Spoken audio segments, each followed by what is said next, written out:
ಜ್ಯೋತಿಷ್ಯ ಕಿರಣ ವಿಶೇಷ ಕಾರ್ಯಕ್ರಮಕ್ಕೆ ಸ್ವಾಗತ. ನಾನು ದಿವ್ಯಶ್ರೀ ದಾಸ್.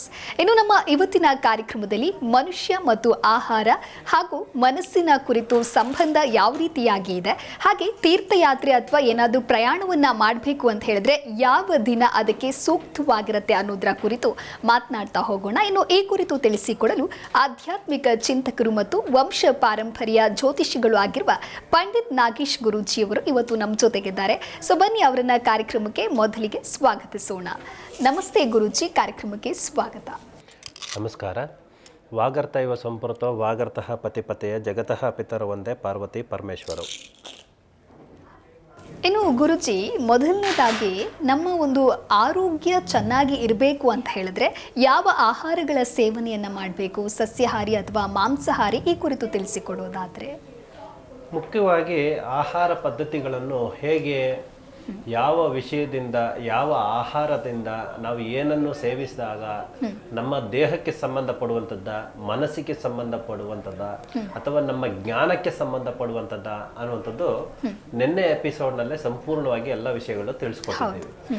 ಹೀಗಿರುವಾಗ ಆಹಾರ ಪದ್ಧತಿಗಳಲ್ಲಿ ಅಂತಂದ್ರೆ ವಿಶೇಷವಾಗಿ ಎಲ್ಲರೂ ಕೂಡ ಏನಾಗ್ತಾರೆ ಅಂತಂದ್ರೆ ನೀವು ವೆಜ್ಜಾ ನಾನ್ ವೆಜ್ಜಾ ಅನ್ನುವಂಥದ್ದು ತುಂಬಾ ಇಂಪಾರ್ಟೆಂಟ್ ಬರುತ್ತೆ. ಈ ವೆಜ್ಜಾ ನಾನ್ ವೆಜ್ಜಾ ಅನ್ನುವಂಥದ್ದು ಏನಕ್ಕೆ ಕೇಳ್ತೀರಾ, ಯಾಕೆ ಬರುತ್ತದೆ, ಯಾರು ನಾನ್ ವೆಜ್ ಸೇವಿಸಬೇಕು, ಯಾರು ವೆಜಿಟೇರಿಯನ್ ಸೇವಿಸಬೇಕು ಅನ್ನುವಂಥದ್ದು ಅದೆಲ್ಲ ಪ್ರಶ್ನೆ. ಅವರ ಇಷ್ಟ ಕಷ್ಟಗಳಿಗೆ ಸಂಬಂಧಪಡುವಂಥದ್ದು ಇದೆಲ್ಲಾನು ಕೂಡ. ಯಾವುದೇ ಆಗಲಿ ಪೂಜೆ ಪುನಸ್ಕಾರಗಳಿಂದ ಹಿಡಿದು ದೈಹಿಕವಾಗಿ ಮತ್ತು ಮಾನಸಿಕವಾಗಿ ಒಂದು ಸಿದ್ಧಿಯನ್ನು ಮಾಡ್ಕೋಬೇಕಾದ್ರೆ ನಾವು ಸಂಪೂರ್ಣವಾಗಿ ಸಸ್ಯಾಹಾರಿನಲ್ಲಿ ಇದ್ದಾಗ ನಮಗೆ ಫಲಾಫಲಗಳು ಬೇಗ ಕೊಡ್ತವೆ ಅನ್ನುವಂಥದ್ದು ತುಂಬ ನಿರ್ಧಾರ. ಈಗಿರುವಾಗ ಕೆಲವರು ಕೇಳ್ತಾರೆ, ಸ್ವಾಮಿ ದೇವ್ರಿಗೆಲ್ಲಾನು ಕೂಡ ನೈವೇದ್ಯ ರೂಪದಲ್ಲಿ ಮತ್ತು ಬಲಿ ರೂಪದಲ್ಲೆಲ್ಲಾನು ಕೂಡ ದೇವರು ದಿನರು ಎಲ್ಲಾನು ಕೂಡ ನಾವು ಮಾಡ್ತೀವಿ. ಊರ ಹಬ್ಬ ಮಾಡುವಾಗ ಎಲ್ಲಾನು ಕೂಡ ನಾವು ಕೋಳಿ ಆಗಿರ್ಬೋದು, ಮೇಕೆ ಕುರಿಗಳನ್ನೆಲ್ಲ ಆಗಿರ್ಬೋದು ಬಲಿ ಕೊಡ್ತೀವಲ್ಲ, ಅದನ್ನೆಲ್ಲಾನು ಆಹಾರ ಪದ್ಧತಿಯಾಗಿ ಭಗವಂತನಿಗೆ ಅರ್ಪಿಸ್ತೀವಲ್ಲ ಅಂತ ಅಂದ್ಬಿಟ್ಟು.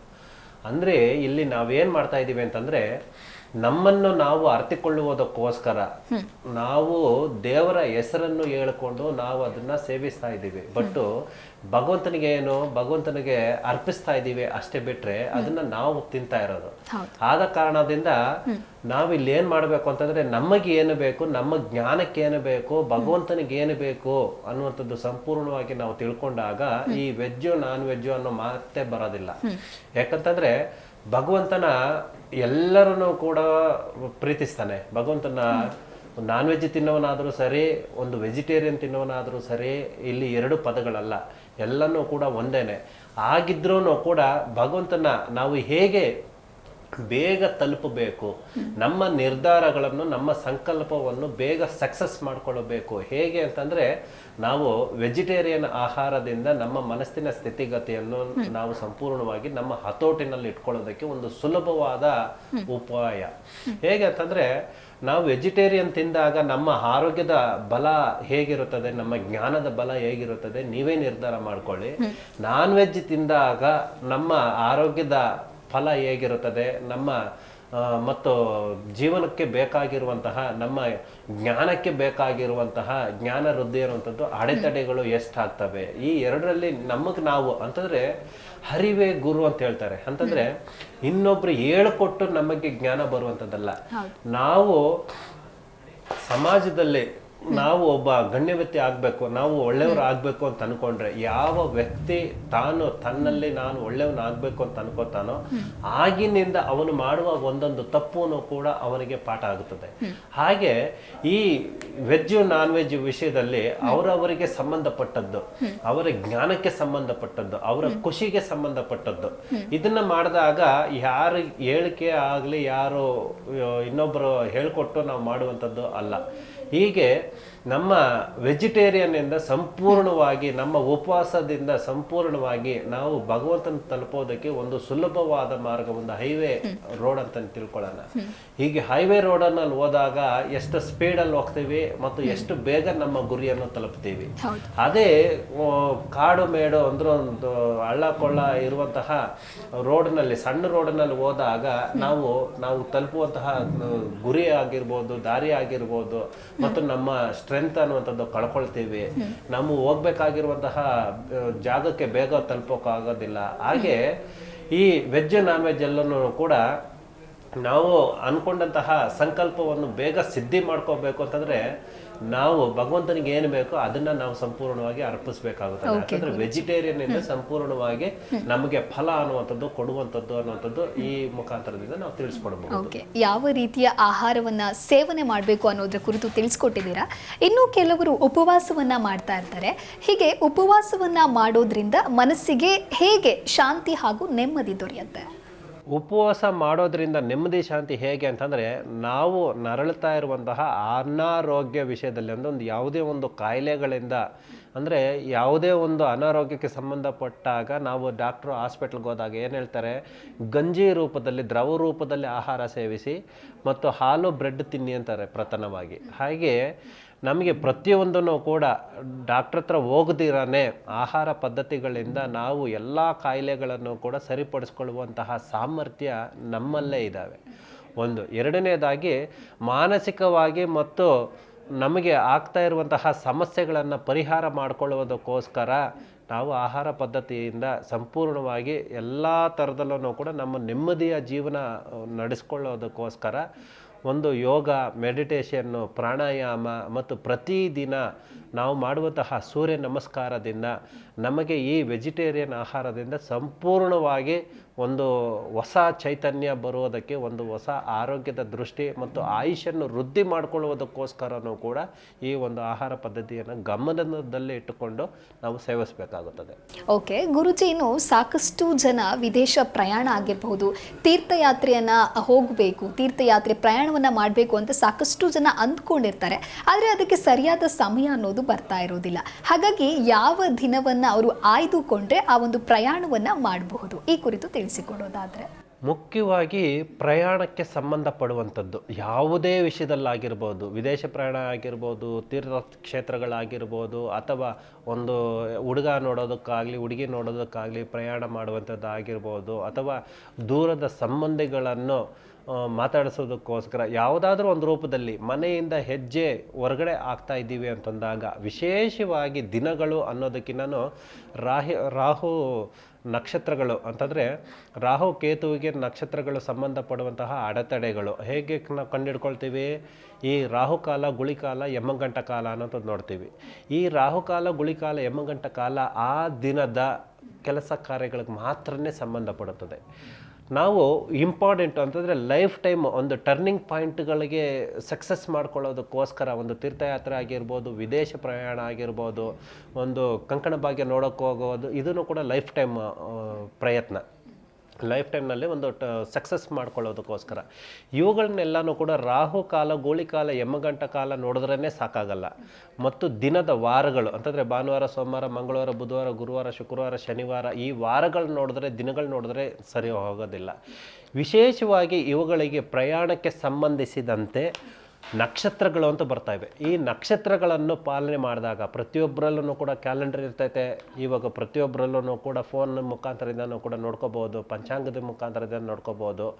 ಈ ನಕ್ಷತ್ರಗಳಲ್ಲಿ ನಾವು ಪ್ರತಿಯೊಬ್ಬರೂ ಕೂಡ ರಾಹುಕಾಲ, ಗುಳಿಕಾಲ ನೋಡಿಕೊಂಡು, ದಿನದ ನೋಡಿಕೊಂಡು, ಮತ್ತು ಈ ನಕ್ಷತ್ರಗಳಿಗೆ ತುಂಬ ಪ್ರಾಮುಖ್ಯತೆ ಅನ್ನುವಂಥದ್ದು ಕೊಡಬೇಕಾಗುತ್ತದೆ. ಈ ನಕ್ಷತ್ರಗಳ ಇವಾಗ ಹೇಳುವಂತಹ ನಕ್ಷತ್ರಗಳಲ್ಲಿ ನಾವು ಪ್ರಯಾಣ ಅನ್ನುವಂಥದ್ದು ಮಾಡಿದಾಗ ಎಲ್ಲ ರೂಪದಲ್ಲಿ ನಾವೇನು ಸಂಕಲ್ಪ ಅಂದ್ಕೊಂಡಿದ್ದೀವೋ ಆ ಸಂಕಲ್ಪನ ಸಕ್ಸಸ್ ಮಾಡ್ಕೊಳ್ಳೋದಕ್ಕೆ ಒಂದು ಸುಲಭ ಮಾರ್ಗ. ಯಾವುವು ಆ ನಕ್ಷತ್ರಗಳು? ಮುಖ್ಯವಾಗಿ ಮೃಗಶಿರ ನಕ್ಷತ್ರ, ಅಶ್ವಿನಿ ನಕ್ಷತ್ರ, ಪುಷ್ಯ ನಕ್ಷತ್ರ, ಪುನರೋಸು ನಕ್ಷತ್ರ, ಹಸ್ತ ನಕ್ಷತ್ರ, ಅನುರಾಧ ನಕ್ಷತ್ರ, ಶ್ರಾವಣ ನಕ್ಷತ್ರ, ಧನಿಷ್ಠ ನಕ್ಷತ್ರ, ರೇವತಿ ನಕ್ಷತ್ರ. ಈ ನಕ್ಷತ್ರಗಳಲ್ಲಿ ಪ್ರಯಾಣವನ್ನು ಆರಂಭ ಮಾಡಿದಾಗ ನಾವು ಏನು ಅಂದ್ಕೊಂಡಿದ್ದೀವೋ ಅವೆಲ್ಲವನ್ನು ಕೂಡ ಸಾಧನೆ ಮಾಡುವಂತಹ ಶುಭ ನಕ್ಷತ್ರಗಳು ಅನ್ನುವಂಥದ್ದು ತಿಳ್ಕೋಬಹುದು.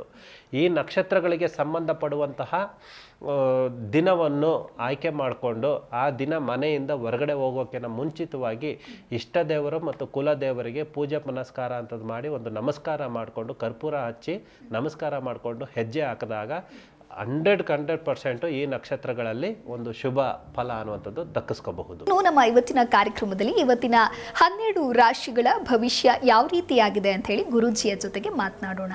ಗುರೂಜಿ, ಇನ್ನು ಇವತ್ತಿನ ರಾಶಿಯ ಫಲ ಯಾವ ರೀತಿಯಾಗಿದೆ ಅಂತ ಹೇಳಿ ತಿಳಿಸಿಕೊಡೋದಾದ್ರೆ? ಈ ದಿನದ ರಾಶಿ ವಿಷಯ ಪ್ರಕಾರವಾಗಿ ಬಂದಾಗ ಸೂರ್ಯೋದಯದಿಂದ ಸೂರ್ಯ ಅಸ್ತದವರೆಗೂ ಕೂಡ ಚತುರ್ಥಿ ತಿಥಿ ಮತ್ತು ಹಸ್ತ ನಕ್ಷತ್ರ. ಚತುರ್ಥಿ ತಿಥಿ ಹಸ್ತ ನಕ್ಷತ್ರದ ವಿಶೇಷವಾಗಿ 12 ರಾಶಿಗಳ ಫಲಾಫಲಗಳು. ಮೊದಲನೆಯದಾಗಿ ಮೇಷರಾಶಿಯವರಿಗೆ. ಮೇಷರಾಶಿಗೆ ಸಂಬಂಧಪಡುವಂತಹ ನಿಮ್ಮ ನಿರ್ಧಾರಗಳು ತುಂಬ ಉನ್ನತವಾದ ನಿರ್ಧಾರಗಳು, ಅಂದರೆ ಆಲೋಚನೆಗಳು. ನಿಮ್ಮ ಆಲೋಚನೆಗಳು ತುಂಬ ಉನ್ನತವಾದ ಆಲೋಚನೆಗಳು. ಈ ಆಲೋಚನೆಗಳಿಂದ ನೀವು ನಿರ್ಧಾರ ತಗೊಳ್ಳುವಂಥದ್ದು ತುಂಬ ಗಟ್ಟಿಯಾಗಿ ತುಂಬ ದೊಡ್ಡ ನಿರ್ಧಾರಗಳನ್ನು ತೆಗೆದುಕೊಳ್ಳಿ. ನಿಮ್ಮ ಅಲ್ಲಿ ಇರುವಂತಹ ಒಂದು ಎನರ್ಜಿ ಅನ್ನುವಂಥದ್ದು ನಿಮಗೆ ಗೊತ್ತಾಗಬೇಕು ಮತ್ತು ನಿಮ್ಮ ಸುತ್ತಮುತ್ತಲಿನವ್ರಿಗೂ ಕೂಡ ಗೊತ್ತಾಗಬೇಕು. ಹೀಗೆ ಮಾಡಿದಾಗ ನಿಮ್ಮಲ್ಲಿ ಇರುವಂತಹ ಒಂದು ಉನ್ನತವಾದ ಸ್ಥಾನಮಾನಕ್ಕೆ ಹೋಗುವಂತಹ ಮಾರ್ಗ ಅನ್ನುವಂಥದ್ದು, ನಿಮ್ಮ ಜ್ಞಾನ ವೃದ್ಧಿ ಅನ್ನುವಂಥದ್ದು ಕಣ್ಣಿಗೆ ಕಾಣಿಸ್ತಾ ಇದ್ದಾವೆ. ಎರಡನೆಯದಾಗಿ ವೃಷಭ ರಾಶಿಗೆ ಸಂಬಂಧಿಸಿದಂತೆ ಸ್ನೇಹಿತರಿಂದನೂ ಕೂಡ ನಿಮಗೆ ಒಂದು ಉನ್ನತವಾದ ಸ್ಥಾನ ಅನ್ನುವಂಥದ್ದು ಬರ್ತಾ ಇದೆ ಮತ್ತು ಹಿತೈಷಿಗಳಿಂದನೂ ಕೂಡ ಉನ್ನತವಾದ ಸ್ಥಾನ ಅನ್ನುವಂಥದ್ದು ಬರ್ತಾ ಇದೆ. ಒಂದು ಗಣ್ಯ ವ್ಯಕ್ತಿ ಆಗುವಂತಹ ಯೋಗ ಫಲ ಅಂತಂದರೆ, ನೀವು ಒಂದು 1000 ಜನಕ್ಕಾಗಿರ್ಬೋದು, 100 ಜನಕ್ಕಾಗಿರ್ಬೋದು, ನೀವು ಒಂದು ವಿದ್ಯಾಭ್ಯಾಸದ ಬಲದಿಂದ ಮತ್ತು ನೀವೊಂದು ಮೇಜರ್ ಆಗಿ ಅಂತಂದರೆ ಉನ್ನತವಾದ ಸ್ಥಾನಕ್ಕೆ ಹೋಗುವಂತಹ ಮಾರ್ಗ ಅನ್ನುವಂಥದ್ದು ಬರ್ತಾ ಇದೆ. ಉನ್ನತವಾದ ಸ್ಥಾನಕ್ಕೆ ಹೋಗೋದಕ್ಕೆ ಒಂದು ಸುವರ್ಣಾವಕಾಶ, ಅದನ್ನು ಉಪಯೋಗಿಸ್ಕೊಳ್ಳಿ. ಮತ್ತು ಕುಟುಂಬದವರಿಂದನೂ ಕೂಡ ಒಂದು ಫಲಗಳು ಅನ್ನುವಂಥದ್ದು ಬೇಕಾಗುತ್ತದೆ. ಆದ ಕಾರಣದಿಂದ ಕುಟುಂಬದ ವರ್ಗದವರಿಂದ, ಗುರು ಹಿರಿಯರು ಅನ್ನುವಂಥದ್ದು ಯಾರು ನಿಮಗಿರ್ತಾರೋ ಅವರಿಂದನೂ ಕೂಡ ನಿಮಗೊಂದು ಹಿತೈಷಿ ಮಾರ್ಗದರ್ಶನ ಅನ್ನುವಂಥದ್ದು ಏನು ಕೊಡ್ತಾರೋ ಅದನ್ನು ಕೂಡ ಸ್ವಲ್ಪ ಗಂಭೀರವಾಗಿ ತೆಗೆದುಕೊಂಡಾಗ ನೀವು ಉನ್ನತವಾದ ಸ್ಥಾನಕ್ಕೆ ಹೋಗೋದಕ್ಕೆ ಒಂದು ವಿಶೇಷವಾದ ದಿನ ಅನ್ನುವಂಥದ್ದು ತಿಳ್ಕೋಬಹುದು. ಮತ್ತು ಮಿಥುನ ರಾಶಿಗೆ ಸಂಬಂಧಿಸಿದಂತೆ ನಿಮಗೆ ಹಣಕಾಸು ವ್ಯವಹಾರ, ನಿಮ್ಮ ಬುದ್ಧಿಶಕ್ತಿ ಅನ್ನುವಂಥದ್ದು ಇಂಪ್ರೂವ್ಮೆಂಟ್ ಮಾರ್ಗ ಅನ್ನುವಂಥದ್ದು ಕಾಣ್ತಾ ಇದೆ. ಈ ದಿನದ ಅಂತಂದರೆ ಪ್ರವಾಸ ಮತ್ತು ಅಡೆತಡೆಗಳು ಅಂತ ಬರ್ತಾ ಇದೆ. ಪ್ರವಾಸಕ್ಕೆ ಹೋಗುವಂತಹ ಜಾಗದಲ್ಲಿ ಅಡೆತಡೆಗಳು ಅಂತ ಬರ್ತಾ ಇದೆ. ಆದ ಕಾರಣದಿಂದ ಮನೆಯವ್ರ ಜೊತೆಲೇ ಸ್ಪೆಂಡ್ ಮಾಡಿ ಟೈಮ್ ಎಲ್ಲನೂ ಕೂಡ. ಅವಕಾಶ ಕೊಟ್ಟಾಗ ನಿಮಗೆ ಏನು ನಷ್ಟ ಪ್ರಾಪ್ತಿ ಅನ್ನುವಂಥದ್ದು ಆಗ್ತಾ ಇದ್ದೋ, ಪ್ರಯಾಣ ವಿಚಾರದಿಂದ ನಷ್ಟ ಪ್ರಾಪ್ತಿ ಅನ್ನುವಂಥದ್ದು ಆಗ್ತಾ ಇದೆ, ಅದನ್ನು ತಡೆಗಟ್ಟಬಹುದು ಅನ್ನುವಂಥದ್ದು ಬರ್ತಾ ಇದೆ. ಆದ ಕಾರಣದಿಂದ ಮನೆಯವ್ರ ಜೊತೆಲೇ ಟೈಮ್ ಸ್ಪೆಂಡ್ ಮಾಡಿ ನಿಮಗೆಲ್ಲ ರೀತಿಯಲ್ಲೂ ಕೂಡ ಒಂದು ಶುಭ ಅನ್ನುವಂಥದ್ದು ಕಾಣಿಸ್ತಾ ಇದೆ. ಮತ್ತು ಕರ್ಕಟಕ ರಾಶಿಗೆ ಸಂಬಂಧಪಟ್ಟುವಂತಹ ದಿನದಲ್ಲಿ ನಿಮ್ಗೆ ಆರ್ಥಿಕವಾಗಿ ಹಣಕಾಸಿನಲ್ಲಿ ಖರ್ಚು ವೆಚ್ಚ ಜಾಸ್ತಿ ಅಂತ ಬರ್ತಾ ಇದೆ. ಸ್ವಲ್ಪ ಸಾಧ್ಯವಾದಷ್ಟನ್ನು ಕೂಡ ಕಡಿಮೆ ಮಾಡಿ, ನಿಮಗೆ ಚಾಪ ಇದ್ದಷ್ಟು ಕಾಲು ಚಾಚು ಅಂತ ಹೇಳ್ತಾರಲ್ಲ, ಹಾಗೆ ನಿಮ್ಮ ಸಾಮರ್ಥ್ಯ ಏನಿದೆಯೋ ಅದನ್ನು ಮಾತ್ರನೇ ಆಲೋಚನೆ ಮಾಡಿ ಹಣಕಾಸಿಗೆ ಸಂಬಂಧಪಡುವಂಥದ್ದು ಮಾತ್ರ. ಮತ್ತು ವ್ಯವಹಾರ ಆಗಿರ್ಬೋದು, ಕುಟುಂಬದಲ್ಲಾಗಿರ್ಬೋದು, ಹೊಸ ಸಂಬಂಧ ಆಗಿರ್ಬೋದು, ಒಂದು ಉನ್ನತವಾದ ಸ್ಥಾನಮಾನ ಅನ್ನುವಂಥದ್ದು ಬರ್ತಾ ಇದೆ. ಮತ್ತು ಹೊಸ ಪರಿಚಯದಿಂದ ನಿಮಗೆ ಒಂದು ಮನಸ್ಸಿಗೆ ಸಂಬಂಧಪಡುವಂತಹ ಒಂದು ಉಲ್ಲಾಸ ಅನ್ನುವಂಥದ್ದು ಕಣ್ಣಿಗೆ ಕಾಣಿಸ್ತಾ ಇದ್ದಾವೆ. ಶುಭವಾಗಲಿ. ಮತ್ತು ಸಿಂಹರಾಶಿಗೆ ಸಂಬಂಧಿಸಿದಂತೆ ಸಿಂಹರಾಶಿಗೆ ನಿಮ್ಮ ನಾಯಕತ್ವ ಅನ್ನುವಂಥದ್ದು ಒಂದು ಒಳ್ಳೆಯದು ಅನ್ನುವಂಥದ್ದು ಕಣ್ಣಿಗೆ ಕಾಣಿಸ್ತಾ ಇದೆ. ಮತ್ತು ಆರ್ಥಿಕವಾಗಿ ಧನಬಲ ಅನ್ನುವಂಥದ್ದು ಕೂಡ ಕಣ್ಣಿಗೆ ಕಾಣಿಸ್ತಾ ಇದ್ದಾವೆ. ಆಲ್ಮೋಸ್ಟ್ ಸಿಂಹರಾಶಿಗೆ ಈ ವಾರ ಪೂರ್ತಿ ತುಂಬ ಚೆನ್ನಾಗಿದೆ ಅಂತಲೂ ಕೂಡ ಹೇಳ್ಕೊಬೋದು. ನೀವು ಯಾವುದೇ ಒಂದು ನಿರ್ಧಾರ ತೆಗೆದುಕೊಂಡ್ರೂ ಕೂಡ ಆ ನಿರ್ಧಾರಗಳಿಂದ ನಿಮಗೆ ಬೇರೆಯವರಿಗೆ ಸ್ವಲ್ಪ ಅಂದರೆ ನಿಮ್ಮ ಸಹಪಾಠಿಗಳಿಗೆ ಸ್ವಲ್ಪ ಡಿಸ್ಟರ್ಬ್ ಆಗ್ಬೋದು. ಆದ್ರೂ ಕೂಡ ನಿಮ್ಮ ನಿರ್ಧಾರ ತುಂಬ ಚೆನ್ನಾಗಿರ್ತೈತೆ. ಏಕೆ ಡಿಸ್ಟರ್ಬ್ ಆಗುತ್ತೆ? ಅಸೂಹೆಯಿಂದ. ನಿಮ್ಮ ನಿರ್ಧಾರದಿಂದ ನಾಳೆ ದಿನಗಳಲ್ಲಿ ಎಲ್ರಿಗೂ ಕೂಡ ಒಂದು ಉನ್ನತವಾದ ಸ್ಥಾನಮಾನ ನಿಮ್ಮ ಕಡೆಯಿಂದ ಕೊಡುವಂತಹ ಮಾರ್ಗ ಅನ್ನುವಂಥದ್ದಾಗುತ್ತೆ. ಆದ ಕಾರಣದಿಂದ ಸಿಂಹ ರಾಶಿಯವರು ಯಾವುದಕ್ಕೂ ಕೂಡ ಎದುರದಿರ ಮುನ್ನುಗ್ಗಿ ಮುಂದೆ ಭಗವಂತನ ಮೇಲೆ ಭಾರ ಹಾಕ್ಬಿಟ್ಟು ಒಂದು ಹೆಜ್ಜೆ ಹಾಕಿ ಖಂಡಿತವಾಗ್ಲೂ ಕೂಡ ಸಕ್ಸಸ್ ಅನ್ನುವಂಥದ್ದು ಕಣ್ಣಿಗೆ ಕಾಣಿಸ್ತಾ ಇದೆ. ಮತ್ತು ಕನ್ಯಾ ರಾಶಿಗೆ ವಿಶೇಷವಾಗಿ ನಿಮ್ಮ ವೃತ್ತಿ ಜೀವನದಲ್ಲಿ ಅಂದರೆ ನೀವು ಯಾವ ಕ್ಷೇತ್ರದಲ್ಲಿ ಕೆಲಸ ಮಾಡ್ತಾ ಇದ್ದೀರೋ ಆ ಎಲ್ಲ ಕ್ಷೇತ್ರದಲ್ಲೂ ಕೂಡ ಸಹಪಾಠಿಗಳಿಂದನೂ ಕೂಡ ಒಂದು ಫಲ ಅನ್ನುವಂಥದ್ದು ದಕ್ಕುತ್ತಾ ಇದೆ. ನಿಮ್ಮ ಯೋಗ ಬಲ ಅನ್ನುವಂಥದ್ದು ಕೂಡ ನಿಮಗೆ ಯೋಗ ಬಲ ಅನ್ನುವಂಥದ್ದನ್ನು ಕೂಡ ಸಕ್ಸಸ್ ಅನ್ನುವಂಥದ್ದು ಆಗುತ್ತದೆ. ಮತ್ತು ನಿಷ್ಠೆಯಿಂದ ಕೆಲಸ ಮಾಡಿ, ಪ್ರಯತ್ನ ಮಾಡಿ. ಯಾವುದನ್ನು ಕೂಡ ಆಶಿಸದೆ ನೀವು ಸ್ವಯಂ ನಿರ್ಧಾರದಿಂದ ಮತ್ತು ಸೇವಾ ಮನೋಭಾವದಿಂದ ನೀವು ಕೆಲಸ ಕಾರ್ಯಗಳು ಮಾಡಿದಾಗ ನಿಮ್ಮವರಿಂದನೇ ಕೂಡ ನಿಮ್ಮ ಆತ್ಮಬಲದಿಂದ ನಿಮಗೊಂದು ಉನ್ನತವಾದ ಸ್ಥಾನಮಾನ ದಕ್ಕಿಸ್ಕೋಬಹುದು. ಮತ್ತು ತುಲಾರಾಶಿಗೆ ಸಂಬಂಧಪಡುವಂತಹ ಉದ್ಯೋಗದಲ್ಲಿ ಮತ್ತು ಹಣಕಾಸಿಗೆ ಸಂಬಂಧಪಡುವಂಥದ್ದೇ ವಿಶೇಷವಾಗಿ ವಿದ್ಯಾರ್ಥಿಗಳಿಗೆ ತುಂಬ ಒಂದು ಜ್ಞಾನವನ್ನು ಕೊಡುವಂತಹ ದಿನ ಅನ್ನುವಂಥದ್ದು ಈ ದಿನ ಅನ್ಕೊಂತು ತಿಳ್ಕೊಬಹುದು.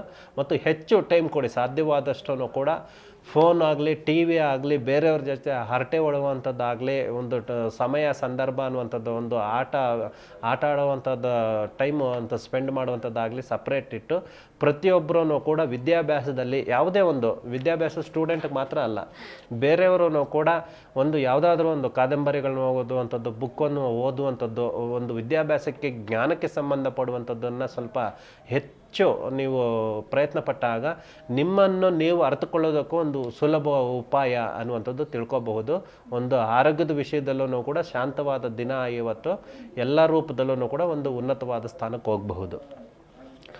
ಮತ್ತು ವೃಶ್ಚಿಕ ರಾಶಿಗೆ ಸಂಬಂಧಪಡುವಂಥ ವೃಶ್ಚಿಕ ರಾಶಿಯವರಿಗೆ ಈ ದಿನ ವಿಶೇಷವಾಗಿ ಭಾವನಾತ್ಮಕವಾಗಿ, ಅಂದರೆ ನಿಮ್ಮ ಇನೋಸೆಂಟ್ ಅಂತ ಹೇಳ್ತೀವಿ, ನಿಮ್ಮ ಭಾವನೆಗಳಿಗೆ ಸಂಬಂಧಿಸಿದಂತೆ ನಿಮ್ಮ ಭಾವನೆಗಳಿಗೆ ಸ್ಪಂದಿಸುವಂತಹ ವ್ಯಕ್ತಿ ಜೊತೆಗಳಲ್ಲಿ ನೀವು ಸ್ವಲ್ಪ ಟೈಮ್ ಸ್ಪೆಂಡ್ ಮಾಡಿ. ಮತ್ತು ಹೆಚ್ಚು ಕಿರಿಕಿರಿ ಅನ್ನುವಂಥದ್ದು ಮನಸ್ಸಿಗೆ ಸಂಬಂಧಪಡುವಂತಹ ಸ್ವಲ್ಪ ಗೊಂದಲಗಳಿದ್ದಾವೆ, ಅವುಗಳನ್ನೆಲ್ಲವನ್ನು ಕೂಡ ಪರಿಹಾರ ಮಾಡ್ಕೋಬಹುದು. ಹಳೆಯ ಸ್ನೇಹಿತರಿಂದ ಸ್ವಲ್ಪ ನಿಮಗೆ ಒಂದು ಉಲ್ಲಾಸ ಅನ್ನುವಂಥದ್ದು ಬರ್ತಾ ಇದೆ.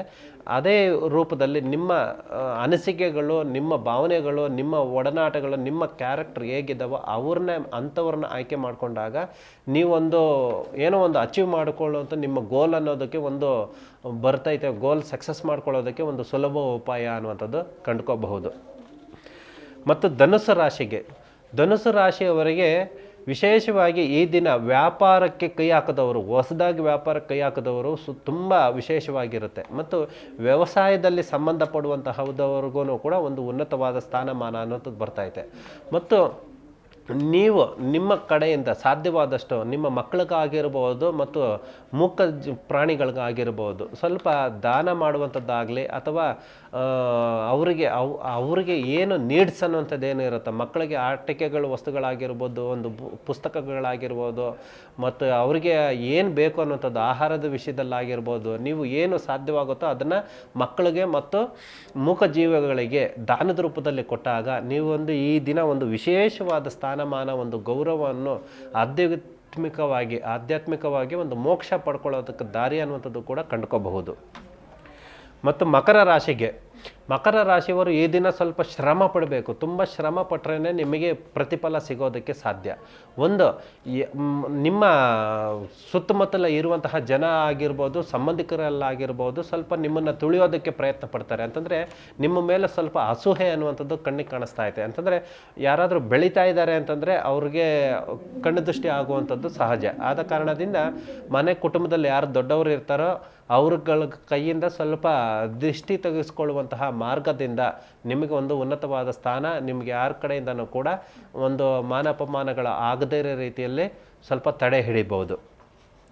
ಮತ್ತು ಕುಂಭರಾಶಿಗೆ ಸಂಬಂಧಿಸಿದಂತೆ ತೀರ್ಥಯಾತ್ರೆಗಳನ್ನು ಪ್ರಯಾಣ ಮಾಡುವಂಥದ್ದು, ಕುಟುಂಬದಲ್ಲಿ ಕುಲದೇವರ ಆರಾಧನೆ ಮಾಡುವಂಥದ್ದು, ಮತ್ತು ತನ್ನ ಸ್ವಂತದವರಿಂದನೂ ಕೂಡ ಏನು ಪಿತೃವಾಕ್ಯ ಪರಿಪಾಲನಾ ಅನ್ನುವಂಥದ್ದು ಏನಿರುತ್ತೋ ಅದನ್ನು ಕೂಡ ಸ್ವಲ್ಪ ಗುರು ಹಿರಿಯರಿಗೆ ಆಶೀರ್ವಾದ ಮುಖಾಂತರದಿಂದ ಯಾರು ದೊಡ್ಡವರಿಂದ ಏನು ನಿಮಗೆ ಉಪದೇಶ ಮಾಡ್ತಾರೋ ಅದನ್ನು ಸ್ವಲ್ಪ ಪರಿಪಾಲನೆ ಅನ್ನುವಂಥದ್ದು ಮಾಡಬೇಕಾಗುತ್ತದೆ. ಮತ್ತು ನಿಮ್ಮ ಪೂರ್ವಜನ್ಮದ ಕರ್ಮ ತೊಳ್ಕೊಳ್ಳೋದಕ್ಕೋಸ್ಕರನೂ ಕೂಡ ನಿಮ್ಮಲ್ಲಿ ಕುಟುಂಬದವರ ತಾತ, ಅಜ್ಜಿ, ತಂದೆ, ತಾಯಿ ಯಾರು ನಿಮಗೆ ಮಿಸ್ ಆಗಿರ್ತಾರೋ ಅವ್ರುಗಳಿಗೆ ಸ್ವಲ್ಪ ಧ್ಯಾನ ಮಾಡುವಂಥದ್ದು, ಅವರ ಹೆಸರಿನಲ್ಲಿ ಧ್ಯಾನ ಮಾಡುವಂಥದ್ರಿಂದ ನಿಮ್ಮ ಪೂರ್ವಜನ್ಮದ ಕರ್ಮನ ಕಳ್ಕೊಳ್ಳೋದಕ್ಕೋಸ್ಕರ ಈ ದಿನ ಸ್ವಲ್ಪ ವಿಶೇಷವಾದ ದಿನ ಅನ್ನುವಂಥದ್ದು ಕುಂಭರಾಶಿಯವರಿಗೆ ಹೇಳ್ಬೋದು. ಕೊನೆಯದಾಗಿ ಮೀನರಾಶಿಯವರಿಗೆ ಈ ದಿನ ವಿಶೇಷವಾಗಿ ಆಯಾಯ ಕ್ಷೇತ್ರದವರು, ಅಂತಂದರೆ ಯಾವ ಕೆಲಸ ಮಾಡ್ತಾ ಇರ್ತೀರೋ ಆ ಕ್ಷೇತ್ರದಲ್ಲಿ ನಿಮಗೆ ಉನ್ನತವಾದ ಸ್ಥಾನ ದಕ್ಕುವಂಥದ್ದು ಮಾರ್ಗ ಒಂದು. ನಿಮ್ಮ ಆತ್ಮವಿಶ್ವಾಸ ಅನ್ನುವಂಥದ್ದು ದೃಢವಾದ ಸಂಕಲ್ಪ ಮಾಡಿಕೊಳ್ಳಿ, ನಿಮ್ಮ ಆತ್ಮವಿಶ್ವಾಸವನ್ನು ಗಟ್ಟಿ ಮಾಡಿಕೊಳ್ಳಿ. ಮತ್ತು ಆರೋಗ್ಯದ ಬಗ್ಗೆ ಸ್ವಲ್ಪ ಜಾಗರೂಕತೆಯಿಂದ ಇರಿ. ಆಹಾರ ಪದ್ಧತಿನ ಸ್ವಲ್ಪ ನೀವು ಬದಲಾವಣೆ ಮಾಡ್ಕೊಳ್ಳಿ. ಒಂದು ಎರಡನೇದಾಗಿ, ಮತ್ತು ಪ್ರಯಾಣ ವಿಷಯದಲ್ಲಿ ಸ್ವಲ್ಪ ದೂರ ಹೋಗೋದಕ್ಕೆ ಪ್ರಯತ್ನ ಪಡ್ತಾ ಇದ್ದೀರಾ, ಆಗುತ್ತೆ, ಸಕ್ಸಸ್ ಆಗುತ್ತೆ. ಬಟ್ ಏನಪ್ಪ ಅಂತಂದರೆ ಒಂದು ಶುಭ ಮುಹೂರ್ತ ಅನ್ನುವಂಥದ್ದು ಒಳ್ಳೆ ಟೈಮು, ರಾಹುಕಾಲ, ಗುಳಿಕಾಲ, ಯಮಗಂಟ ಕಾಲ ಅನ್ನೋಂಥದ್ದು ಏನಿದೆಯೋ ಅದನ್ನು ಸ್ವಲ್ಪ ಪರಿಪಾಲನೆ ಮಾಡ್ಕೊಂಡು ಒಂದು ಶುಭ ದಿನದಲ್ಲಿ, ಶುಭ ಗಳಿಗೆನಲ್ಲಿ ನೀವು ಮನೆ ಬಿಟ್ಟರೆ ಎಲ್ಲ ರೂಪದಲ್ಲೂ ಕೂಡ ಒಳ್ಳೆಯದನ್ನುವಂಥದ್ದಾಗುತ್ತದೆ. ಮುಖ್ಯವಾಗಿ ನಿಮ್ಮ ದೃಢವಾದ ಸಂಕಲ್ಪ ಅನ್ನುವಂಥದ್ದು ತುಂಬ ಗಟ್ಟಿಯಾಗಿ ಮಾಡ್ಕೊಳ್ಳಿ, ಎಲ್ಲ ರೂಪದಲ್ಲೂ ವಿಶೇಷ ಒಂದು ಒಳ್ಳೆಯದು ಅನ್ನೋಂಥದ್ದಾಗುತ್ತದೆ. ಇಷ್ಟು ಈ ದಿನದ 12 ರಾಶಿಗಳ ಫಲಾಫಲಗಳು. ಓಕೆ ಗುರೂಜಿ, ಇವತ್ತಿನ 12 ರಾಶಿಗಳ ಭವಿಷ್ಯ ಯಾವ ರೀತಿಯಾಗಿದೆ ಅಂತ ಹೇಳಿ ತಿಳಿಸ್ಕೊಟ್ಟಿದ್ದೀರಾ. ಇನ್ನು ಸಾಕಷ್ಟು ಜನ ವ್ಯಾಪಾರವನ್ನು ಮಾಡಬೇಕು, ವಹಿವಾಟು ಮಾಡಬೇಕು ಅನ್ನುವಂತಹ ಆಸೆ, ಕನಸನ್ನು ಹೊತ್ಕೊಂಡಿರ್ತಾರೆ. ಆದರೆ ಕೆಲವೊಂದಿಷ್ಟು ದೋಷಗಳು ಅವರಿಗೆ ಅಡ್ಡಿಯಾಗತ್ತಾ ಏನೋ ಗೊತ್ತಿಲ್ಲ, ಅಥವಾ ಅದಕ್ಕೆ ಏನಾದರೂ ದಿಕ್ಕುಗಳು ಅಂತ ಇದೆಯಾ, ಅಥವಾ ಏನಾದರೂ ಪರಿಹಾರಗಳು ಇದೆಯಾ? ಈ ಕುರಿತು ತಿಳಿಸಿಕೊಳ್ಳೋದಾದರೆ. ವಿಶೇಷವಾಗಿ ಯಾವುದೇ ಒಂದು ಸಣ್ಣದಾಗಿರ್ಬೋದು ದೊಡ್ಡದಾಗಿರ್ಬೋದು, ಒಂದು ಉನ್ನತವಾದ ಸ್ಥಾನಕ್ಕೆ ಹೋಗಬೇಕು ಅಂತಂದರೆ ನಾವು ಮಾಡಬೇಕಾಗಿರುವಂತಹ ಮೊದಲನೆಯದಾಗಿ ನಮ್ಮ ರಾಶಿ ನಕ್ಷತ್ರಕ್ಕೆ ಸಂಬಂಧಪಡುವಂತಹ ಅಧಿಪತಿ, ರಾಶಿ ಅಧಿಪತಿ ಅಂತ ಬರ್ತಾರೆ, ಅವರುಗಳನ್ನ ನಾವು ನಮ್ಮ ಕುಲದೇವರ ಆರಾಧನೆ ಮತ್ತು ಇಷ್ಟ ದೇವರ ಆರಾಧನೆಯನ್ನು ಸಂಪೂರ್ಣವಾಗಿ ಪದ್ಧತಿಗಳ ಮುಖಾಂತರದಿಂದ ಮಾಡಬೇಕಾಗುತ್ತದೆ. ಒಂದು. ಎರಡನೆಯದಾಗಿ ನಮ್ಮ ರಾಶಿ ನಕ್ಷತ್ರದವರು ಯಾರನ್ನ ಪಾರ್ಟ್ನರ್ ಆಗಿ ಮಾಡಿಕೊಂಡ್ರೆ ನಮಗೆ ಒಳ್ಳೆಯದಾಗುತ್ತದೆ ಅನ್ನುವಂಥದ್ದು ಕೂಡ ತಿಳ್ಕೊಬೇಕಾಗುತ್ತದೆ. ಮತ್ತು ಮೂರನೆಯದಾಗಿ ನಮ್ಮ ರಾಶಿ ನಕ್ಷತ್ರಕ್ಕೆ, ನಮ್ಮ ಹೆಸರು ಬಲಕ್ಕೆ, ನಮ್ಮ ನಕ್ಷತ್ರ ಆಗಿರ್ಬೋದು, ಜನ್ಮ ನಕ್ಷತ್ರ ಆಗಿರ್ಬೋದು, ನಮ್ಮ ರಾಶಿ ನಕ್ಷತ್ರಕ್ಕೆ ಅನುಗುಣವಾಗಿ ಸಪೋರ್ಟ್ ಮಾಡುವಂಥದ್ದು ಯಾವ ನಕ್ಷತ್ರದ ಯಾವ ದಿಕ್ಕಿಗೂ ಅಂಗಡಿಯನ್ನು ಮಾಡಿಕೊಂಡ್ರೆ ನಾವು ಸಕ್ಸಸ್ ಆಗ್ತೀವಿ ಅನ್ನುವಂಥದ್ದು ತಿಳ್ಕೊಬೇಕಾಗುತ್ತದೆ. ಇವುಗಳನ್ನ ಪರಿಪೂರ್ಣವಾಗಿ ನಾವು ಅನುಸರಿಸಿದಾಗ ನಾವು ನಮ್ಮ ಜೀವನದಲ್ಲಿ ನಾವು ಸಾಧನೆ ಮಾಡೋದಕ್ಕೆ ಒಂದು ಸುಲಭ ಮಾರ್ಗ. ಇದನ್ನು ತಪ್ಪು ತಾಪತ್ರಗಳಿಂದ ಮಾಡಿದಾಗ, ಅಂದರೆ ಇದನ್ನೆಲ್ಲನೂ ಕೂಡ ಮೂಢನಂಬಿಕೆಗಳು ಅಂತ ಅನ್ಕೋತೀವಿ. ಖಂಡಿತವಾಗ್ಲೂ ಕೂಡ ಮೂಢನಂಬಿಕೆಗಳಲ್ಲ. ಅನುಸರಿಸಿದಾಗಲೇ ನಮಗೆ ಅನುಭವ ಅನ್ನುವಂಥದ್ದು ಗೊತ್ತಾಗೋದು. ಆ ಅನುಭವ ಆದಾಗಲೇ ನಮಗೆ ತೃಪ್ತಿಯಾದ ಫಲ ಅನ್ನುವಂಥದ್ದು ದಕ್ಕುವಂಥದ್ದು.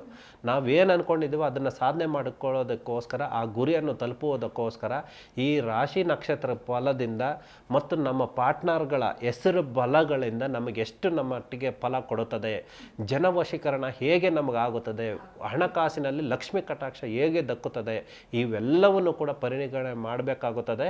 ಯಾವ ಸಂಪ್ರದಾಯಗಳು ಕೂಡ ಮೂಢನಂಬಿಕೆಗಳಲ್ಲ. ಇದನ್ನು ಸಂಪೂರ್ಣವಾಗಿ ನಾವು ಅರ್ಥಕೊಂಡಾಗ ಖಂಡಿತವಾಗ್ಲೂ ನಾವು ಸಕ್ಸಸ್ ಮಾಡ್ಕೋಬಹುದು. ಓಕೆ ಗುರುಜಿ, ಇನ್ನು ಮನೆಯನ್ನು ಕಟ್ಟಬೇಕು ಅಂತ ಹೇಳಿ ಸಾಕಷ್ಟು ಜನ ಆಸೆಯನ್ನು ಹೊತ್ತಿರ್ತಾರೆ. ಆದರೆ ಅದು ಕೂಡ ಕೂಡಿ ಬಂದಿರೋದಿಲ್ಲ. ಏನಾದರೂ ಒಂದು ಅಡಚಣೆಯಾಗಿ ಅವರ ಒಂದು ಕನಸು ನಿಂತು ಹೋದಂಗಾಗತ್ತೆ.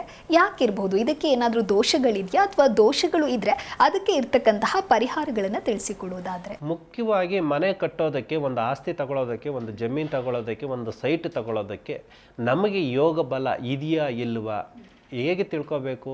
ನಮ್ಮ ದಶಾ ಭುಕ್ತಿಗಳಲ್ಲಿ ಯಾವ ಭುಕ್ತಿ ನಡೀತಾ ಇದೆ, ಯಾವ ದಶೆ ನಡೀತಾ ಇದೆ ಅನ್ನೋಂಥದ್ದು ತಿಳ್ಕೊಬೇಕಾಗುತ್ತದೆ.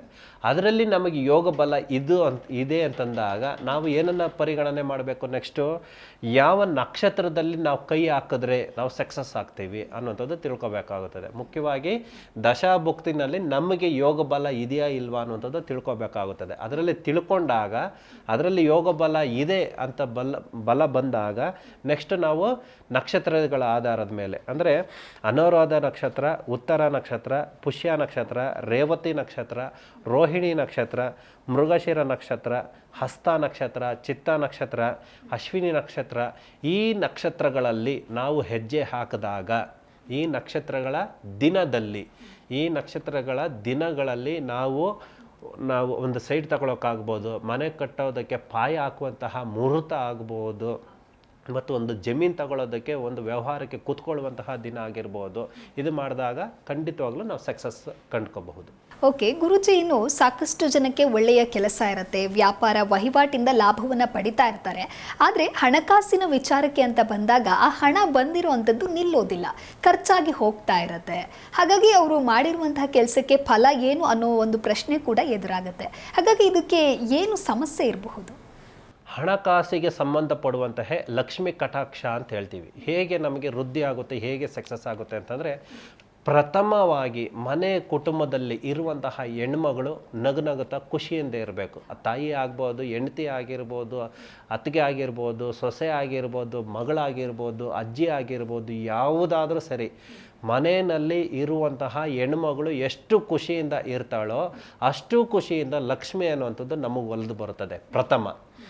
ಎರಡನೇದಾಗಿ ನಮ್ಮ ವಾಸ್ತು ಫಲ ಅಂತಂದರೆ ನಮ್ಮ ಮನೆ ಆಗಿರ್ಬೋದು, ಮಳಿಗೆಯ ಜಾಗ ಆಗಿರ್ಬೋದು, ದಿಕ್ಕು ನಮ್ಮ ರಾಶಿ ನಕ್ಷತ್ರಕ್ಕೆ ಫಲ ಕೊಡ್ತಾ ಇತ್ತ ಅನ್ನೋಂಥದ್ದು ತಿಳ್ಕೊಂಡಾಗ ಲಕ್ಷ್ಮಿ ಅನ್ನುವಂಥದ್ದು ಹೇಗೆ ನಮಗೆ ಋಣ ಬಾಧೆ ಇಲ್ಲದಿರ ನಾವು ಬದುಕಬಹುದು ಅನ್ನೋಂಥದ್ದು ಉಪಾಯದಿಂದ ತಿಳ್ಕೋಬಹುದು.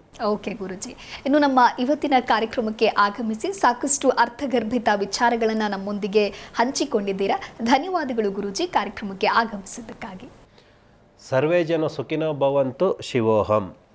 ಎಸ್, ನೋಡಿದ್ರಲ್ವಾ ವೀಕ್ಷಕರೇ, ಇನ್ನು ನಮ್ಮ ಇವತ್ತಿನ ಕಾರ್ಯಕ್ರಮದಲ್ಲಿ ಮನುಷ್ಯ ಮತ್ತು ಆಹಾರ ಹಾಗೂ ಮನಸ್ಸಿನ ಕುರಿತ ಇರುವಂತಹ ಸಂಬಂಧ ಆಗಿರಬಹುದು ಅಥವಾ ವ್ಯಾಪಾರ ವಹಿವಾಟು ನಮ್ಮ ಕೈ ಹಿಡಿಯುತ್ತಿಲ್ಲ ಅಂತ ಹೇಳಿದ್ರೆ ಅದಕ್ಕೆ ಇರುವಂತಹ ಪರಿಹಾರ ಮಾರ್ಗಗಳೇನು ಅಂತ ಹೇಳಿ ಗುರೂಜಿ ಬಹಳ ಅರ್ಥಪೂರ್ಣವಾಗಿ ತಿಳಿಸಿಕೊಟ್ಟಿದ್ದಾರೆ. ನೀವು ಕೂಡ ನಿಮಗೂ ಇದೇ ರೀತಿಯ ಸಮಸ್ಯೆ ಏನಾದರೂ ಎದುರಾಗ್ತಾ ಇದ್ರೆ, ಜ್ಯೋತಿಷ್ಯದ ಕುರಿತು ಯಾವುದೇ ರೀತಿಯ ಸಂದೇಹ ನಿಮ್ಮಲ್ಲಿ ಇದ್ದಲ್ಲಿ ನಿಮ್ಮ ಟಿವಿ ಸ್ಕ್ರೀನ್ ಮೇಲೆ ಲಭ್ಯವಾಗ್ತಾ ಇರುವಂತಹ ಈ ಸಂಖ್ಯೆಗೆ ಕರೆ ಮಾಡಬಹುದು, ಗುರುಗಳ ಜೊತೆಗೆ ಮಾತನಾಡಬಹುದು ಹಾಗೂ ನಿಮ್ಮ ಸಮಸ್ಯೆಗೆ ಸೂಕ್ತ ಪರಿಹಾರವನ್ನ ಕಂಡುಕೊಳ್ಳಬಹುದು ಅಂತ ಹೇಳ್ತಾ ನೋಡ್ತಾ ಇರಿ ಜೀ ಕನ್ನಡ ನ್ಯೂಸ್, ಸತ್ಯವೇ ಸುದ್ದಿಯ ಜೀವಾಳ. ಜ್ಯೋತಿಷ್ಯ ಕಿರಣ ಪಂಡಿತ್ ಶ್ರೀ ನಾಗೇಶ್ ಗುರೂಜಿ. ಸಂಪರ್ಕಿಸಬೇಕಾದ ವಿಳಾಸ ರಾಜರಾಜೇಶ್ವರಿ ಟೆಂಪಲ್ ಮುಂಭಾಗ, ಫಸ್ಟ್ ಮೇನ್, 3ನೇ ಬ್ಲಾಕ್, 4ನೇ ಸ್ಟೇಜ್, ರಾಜರಾಜೇಶ್ವರಿ ನಗರ, ಬೆಂಗಳೂರು 560098. 9900089019 9900089018.